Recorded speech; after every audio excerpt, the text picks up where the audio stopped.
35 லட்சம் ஓட்டு வந்து விஜய் இவர் சீமான் வாங்கி வச்சுக்கிறாரு.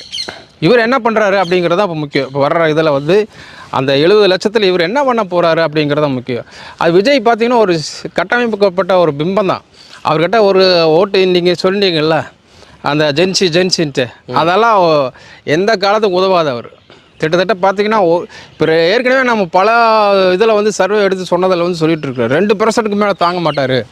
ஆனால் அதுக்குள்ளே இவ்வளோ ஒரு பிரபகாண்டமா அப்படிங்கிறது தான் கேள்வி. இப்போ மிகப்பெரிய கேள்வி அவரை சுற்றி இருக்கிறது அதுதான். இப்போ நாளாக அதுவும் கூட வருமா அப்படிங்கிறது தான். எஸ்ஆர்ஐயை பற்றி அவருக்கு என்னமே தெரியாது, அது என்னமே புரியாது. ஆனால் அதை பற்றி அவர் பேசுகிறாரு. ஆனால் அதில் ஒரு பக்கம் ஒரு வீடியோ எடுத்து போடுறாரு. அதே மாதிரி ஒரு கேலி கிண்டல் பண்ண வேண்டியது இருக்குது. அதுவும் வந்து ஒரு கூட்டுக்குள்ளே தனியாக நின்று எல்லாம் வந்து திமுக எங்களுக்கு கொடுக்கல அப்படின்னு குற்றச்சாட்டு வைக்கிறாரு. அதுதான் சுற்றி ஆயுனா வந்து திமுக மேலே ஒரு குற்றச்சாட்டு சொல்கிறது, இல்லைன்னா பிஜேபி மேலே ஒரு குற்றச்சாட்டு சொல்கிறது. ஆனால் ஏடிஎம்கே பற்றி சொல்கிறது இல்லை. ஆமாம், நீ என்னத்தை